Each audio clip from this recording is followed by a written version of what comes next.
এই কারণেই তো আমাদের আম্মা জান খাদিজাতুল কুবরা রাদিয়াল্লাহু তাআলা আনহা, আল্লাহু আকবার, আরবের ধনাঢ্য ব্যবসায়ী মহিলা। ও মা বোনেরা, আপনারা পর্দার আড়াল থেকে ভালো করে একটু কান দিয়া শোনেন। আম্মা জান খাদিজা ছিল আরবের ধনাঢ্য ব্যবসায়ী মহিলা। তার সম্পদ কেমন সম্পদ ছিল, কোন কোন বর্ণনায় আসছে আম্মা জান যখন আল্লাহর নবীকে বিবাহের প্রস্তাব দেয় তখন আম্মা জানের কাছে 40 মণ স্বর্ণ ছিল। আল্লাহু আকবার। কত মণ স্বর্ণের মালিক? 40 মণ স্বর্ণের মালিক আম্মা জান, আরবের ধনাঢ্য ব্যবসায়ী মহিলা। আরবের এত সম্পদশালী মহিলা, আম্মা জানের মতো এত সম্পদশালী মহিলা আরবের মধ্যে একজনও ছিল না। সে অবস্থায় এসে আল্লাহর নবীকে বিবাহের প্রস্তাব দিলেন। ও মুহাম্মদ, আপনি কি আমাকে বিবাহ করবেন? আল্লাহর নবী বলে, খাদিজা, আপনি আমাকে কেন বিবাহ করবেন? আপনি আরবের ধনাঢ্য ব্যবসায়ী, আপনার সম্পদের অভাব নাই, আপনার বংশ ঐতিহ্য মর্যাদা কোনো কিছুর অভাব নাই, আপনি একে তো সম্পদশালী, দ্বিতীয়ত ব্যবসায়ী, তৃতীয়ত আপনার রূপ লাবণ্যের কোনো কমতি নাই। আপনি আমার মতো একটা গরিব মানুষকে কেন বিবাহ করবেন? আম্মা জান খাদিজা রাদিয়াল্লাহু তাআলা আনহা বলে, ও মুহাম্মদ, আপনি আরবের কোন সাধারণ মানুষ না, আমি আপনাকে ভালো কইরাই চিনতে পেরেছি। আল্লাহু আকবার। একটা কথা আছে, রতনে রতন চিনে, ঠিক কিনা বলেন? আম্মা জান আমার নবীকে চিনতে ভুল করে নাই যে এই মুহাম্মদ হলো আল্লাহর নবী, কোনো সন্দেহ। তার মতো এত দামি মানুষ পৃথিবীর জমিনে আসে নাই আর কোনদিন। তিনি হলো দোজাহানের বাদশা। আল্লাহু আকবার। আম্মা জান আল্লাহর নবীকে চিনতে ভুল করে নাই। নবীজি বলল, খাদিজা কেন বিবাহ করবেন? বলে, আমি আপনাকে এই জন্য বিবাহ করতে চাই, আপনি কালেমার দাওয়াত দেন, আমি আপনার সহযোগী হব। সুবহানাল্লাহ। আমি আপনার পাশে থাকবো, আপনাকে হেল্প করব।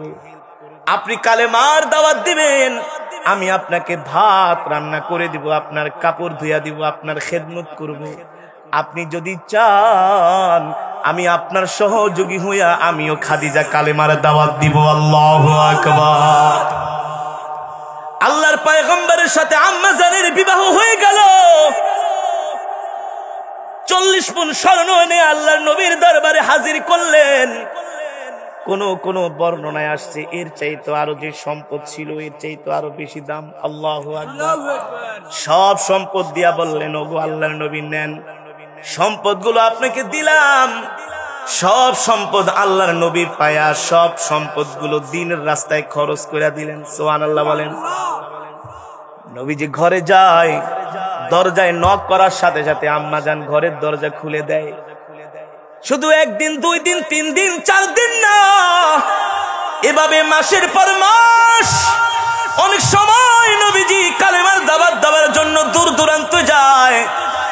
রাত্রে বাসায় আসতে আসতে গভীর রাত্র হয়ে যায়, কিন্তু কোনোদিন 2 বার দরজায় নক করা লাগে নাই। একবার নক করলে সাথে সাথে দরজা খুলে দেয়। আর জোরে বলেন সুবহানাল্লাহ। কত সম্পদ দিয়া বিবাহ করেছি।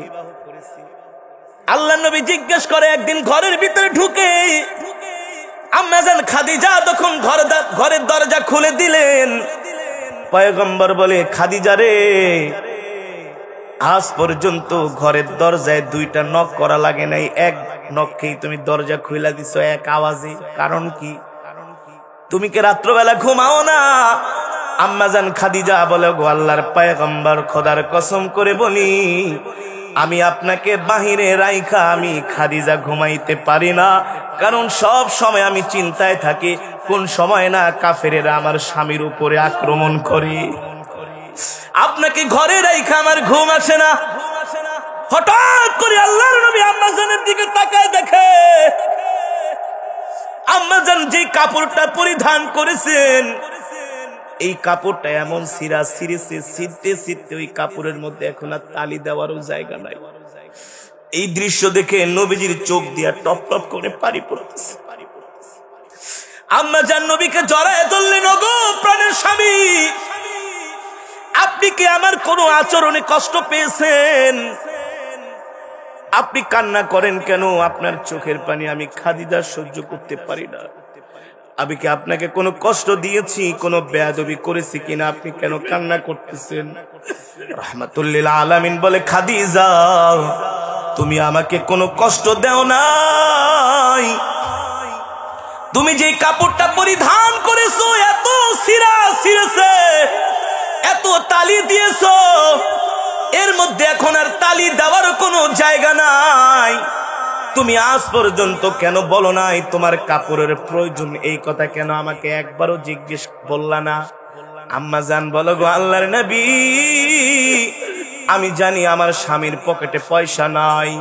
আমি যদি আপনাকে কাপড় আনতে বলি, আপনি যদি না আনতে পারেন, আপনি নিজে আরো বেশি কষ্ট পাবেন, ঠিক কিনা বলেন?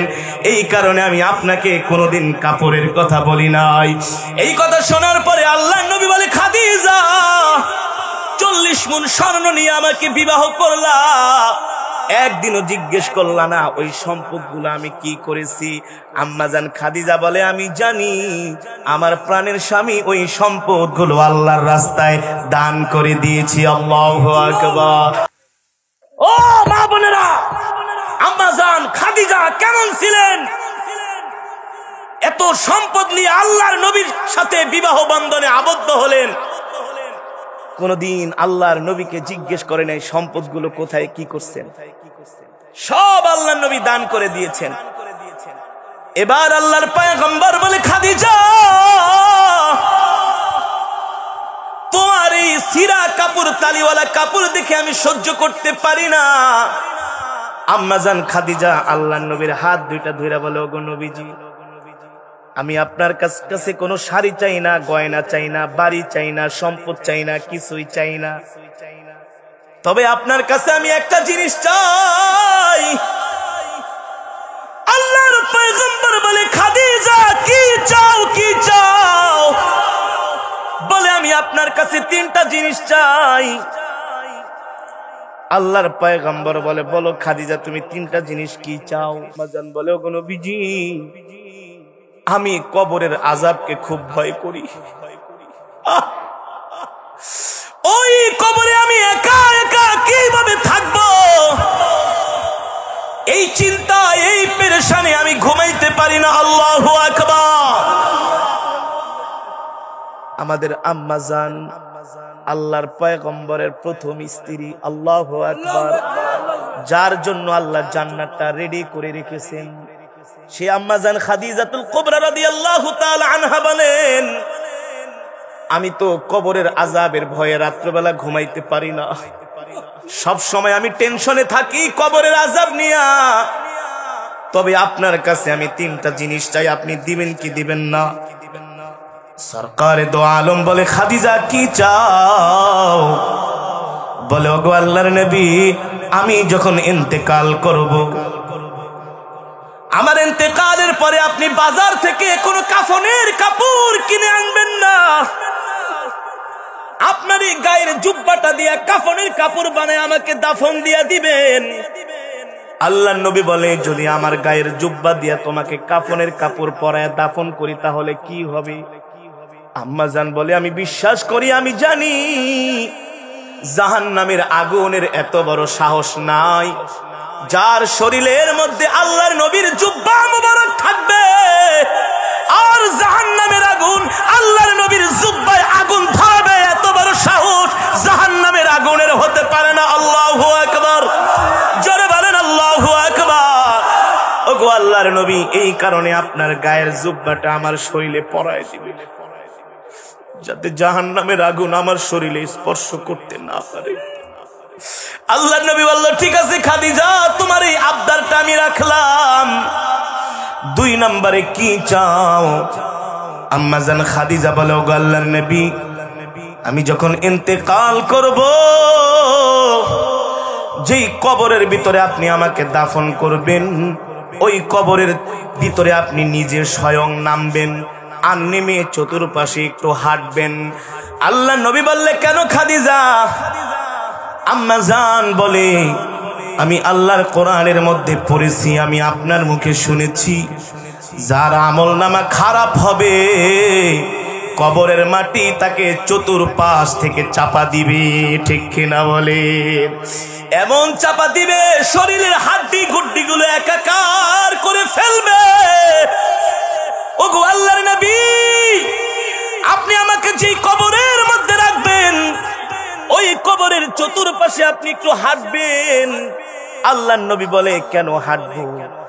বলে, আমি বিশ্বাস করি যেই জমিনের মধ্যে, যেই মাটির মধ্যে আল্লাহর নবীর পা মোবারক লাগবে ওই মাটির এত বড় সাহস নাই দুই দারের মাটি আইসা একসাথে খাদিজাকে চাপা দিবে। আল্লাহু আকবার, জোরে বলেন আল্লাহু আকবার। সরকার তো আলম বললেন, খাদিজা তোমার 2 নম্বর আবদার আমি রাখলাম, 3 নম্বরে কি চাও? আম্মাজান খাদিজা বলে, 3 নম্বরে হলো আপনি আমাকে যখন দাফন করবেন সাথে সাথে বাড়িতে চলে আসবেন না, আপনি কিছুক্ষণ সময় কবরের পাশে দাঁড়ায় থাকবেন, কারণ ওই কবরে শোয়ানোর পরে আমি ভয়ে প্রকম্পিত হয়ে থাকব। আপনি যতক্ষণ পর্যন্ত কবরের সামনে দাঁড়ায় থাকবেন ওই মুনকার নাকির যখন আমার কবরের মধ্যে সওয়াল করতে আসবে, ওগো আল্লাহর নবী আপনি দাঁড়ায়া থাকলে আমি ওই মুনকার নাকিরের সওয়ালের জবাবগুলো সাহস করে দিতে পারবো। আল্লাহু আকবার, জোরে বলেন আল্লাহু আকবার। ও মুসলমান, আল্লাহর পয়গম্বর বললেন, খাদিজা আমি তোমার এই 3টা আবদারই রক্ষা করব। ঠিক আম্মাজান খাদিজাতুল কুবরা রাদিয়াল্লাহু তাআলা আনহা তার কিছুদিন পরেই দুনিয়া ছেড়ে চলে যান। আল্লাহর নবীকে একা করে আম্মাজান খাদিজার ইন্তেকাল হয়ে যায়। আম্মাজান খাদিজার ইন্তেকালের পরে আল্লাহর নবী এতটা ভেঙে পড়েন, এতটা অসহায় হয়ে পড়েন, তার কারণ হলো আম্মাজান খাদিজা আল্লাহর নবীকে ছায়ার মতো সব সময় তার পাশে থাকতেন। ঠিক কিনা বলি? ঠিক আল্লাহর নবীর আম্মাজান খাদিজার ইন্তেকাল হয়ে যায়। আম্মাজান যেভাবে বলেছে আল্লাহর নবী ঠিক সেভাবেই করেছে, তাকে দাফন দিয়েছে। কিন্তু যখন আম্মাজানকে কবরের মধ্যে শোয়ানো হলো, সাধারণত নিয়ম হলো মানুষ যখন মারা যায় তার চেহারা মুবারকটা পশ্চিম দিকে ফিরানো থাকে। ঠিক কিনা বলেন? কোন দিকে ফিরায়? কিবলামুখী। কোন দিকে? কিন্তু বারবার আম্মাজানের চেহারা মুবারকটা কিবলার দিকে ফিরায়। চেহারাটা কিবলার দিকে ফিরে না, সরাসরি চেহারাটা আসমানের দিকে হয়ে যায়। আল্লাহু আকবার, জোরে বলেন আল্লাহু আকবার। এভাবে 1 বার 2 বার 3 বার হওয়ার পরে আল্লাহ তাআলা জিব্রাইলকে পাঠায় দেয়, ও জিব্রাইল যাও যাও আমার বন্ধু হাবিবকে যে বলো খাদিজার চেহারা কিবলার দিকে ফিরবে না, তার চেহারা আসমানের দিকে ফিরবে। কারণ আমার খাদিজা দ্বীনের জন্য এত কোরবানি করেছে, এত ত্যাগ স্বীকার করেছে, এই কারণে স্বয়ং আমি আল্লাহ রব্বুল আলামিন আরশে আজিমে বসে বসে আমি আল্লাহ নিজে খাদিজার চেহারাটা দেখবো। আল্লাহু আকবার, জোরে বলেন আল্লাহু আকবার। আম্মাজানের চেহারাটা কোন দিকে ফিরায় রাখবা? আসমানের দিকে। কোন দিকে? আল্লাহ বলতেছেন স্বয়ং আমি আল্লাহ নিজে আসমান থেকে আমি আমার খাদিজার চেহারাটা তাকায় তাকায় দেখবো। আল্লাহু আকবার। ও মুসলমান, আল্লাহর নবীর স্ত্রী আমাদের আম্মাজান খাদিজা, স্বয়ং আল্লাহর নবী নিজে সাহাবীরা কবরের আযাবের ভয়ে থরথর করে কেঁপেছে। ঠিক কিনা বলেন? হাসরের মাঠে আল্লাহ বিচারের মাঠ কায়েম করবে। এই দুনিয়াতে যত আকাম সাকাম করছো সব কিন্তু আমলনামার ভিতরে কি থাকবে? ওয়া কুল্লু ইনসানিন আলজামনাহু তায়রাহু ফি উনুকিহি ওয়া নুখরিজু লাহু ইয়াওমাল কিয়ামাতি কিতাবান ইয়ালকাহু মানশুরা ইকরা কিতাবাকা কাফা বিনাফসিকা লিয়াওমা আলাইকা হাসিবা। আল্লাহর নবী বলে, ও সাহাবীরা, মরণের পরেই মানুষের কিন্তু জীবন শেষ না, মরণের পরে কিন্তু জীবন শুরু। তুমি মনে করো না তোমার ইন্তেকাল হয়ে গেছে, তুমি বাইচে গেছো, না না না, তোমার মরণের পরে কিন্তু আসল খেলা শুরু হবে। কথা বলেন? মরণের পরে কিন্তু আসল হিসাব কি হবে? শুরু হবে।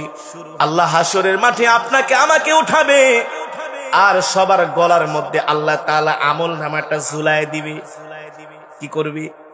আল্লাহ বলবে, এদিকে আয়, তুই নামাজ কেন পড়স নাই, আমার হুকুম কেন মানুষ নাই, আমার বিধান কেন মানুষ নাই, আমার কোরআনের বিরুদ্ধে কথা বলেছস, আমার বন্ধুকে গালি দিয়েছস, আলেমরা কোরআনের কথা বলেছে তাদেরকে গালি দিয়েছস, আলেমরা মুক্তির বিরুদ্ধে কথা বলছে তুই মুক্তির পক্ষে কথা বলছস, ঠিক কিনা বলেন?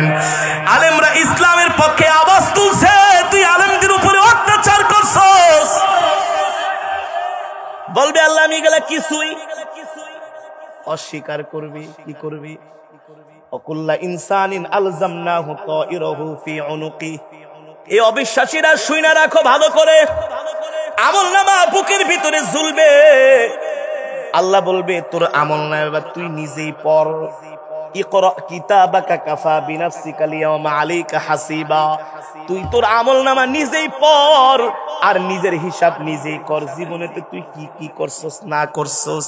তখন আমলনামাটা নিজের হাতে নিবি আর পড়বে, নিজের আমলনামা নিজে পড়বে আর দাঁত কামড়াবে আর আফসোস করে করে বলবে, ইয়া লাইতানি মালি হাদাল কিতাব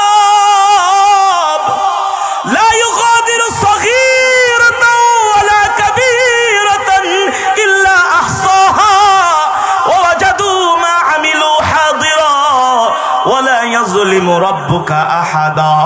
নিজের আমলনামা নিজে পড়বে আর আফসোস করবে, হায় রে এটা আবার কেমন আমলনামা, যত গুনাহ করছি, যত জিনা করছি, ব্যভিচার করেছি, মানুষের সম্পদ মেরেছি, মানুষের উপর অত্যাচার করেছি, মানুষের উপরে জুলুম করেছি, ক্ষমতার অপব্যবহার করেছি, এত অপরাধ করে তো নিজের জীবনটাই নিজে বরবাদ করে দিয়েছে, ঠিক কিনা বলেন?